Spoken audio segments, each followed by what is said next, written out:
ijtimoiy tarmoqlarda fuqarolar tomonidan kelgan video tasvirlar, ya'ni o'rganilganda Cobalt rusumli transport vositasi haydovchisi Toshkent viloyatining Bo'stonliq tumanida transport vositasida, ya'ni yo'lovchini, ya'ni tana qismlarini transport vositasidan chiqarishga yo'l qo'yganligi va shu holatda harakatlanganligi uchun ma'muriy bayonnoma rasmiylashtirildi. Hurmatli fuqarolar, bu holatda, ya'ni ko'rib turganingizdek, har bir, ya'ni qilgan huquqbuzarligingiz jamoatchilik nazoratida. Shu sababli ham avtomobil yo'llarida yo'l harakati qoidalariga amal qilib, ya'ni yo'l harakatini qoidalarini buzmasligiga so'rab qolamiz. Hurmatli haydovchi, nimaga bunaqa holat bo'ldi? Bunda o'zi tegi o'rtog'im tog'ni rasmga olaman degan edi. Tog' deymiz dedim.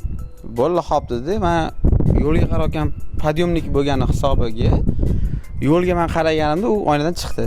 Tushkin deyishga uspet qildim, faqat lekin videoga bo'lishibdi ujudan. 1 minut 1 daqiqa. Ya xudo, xulosa chiqardim.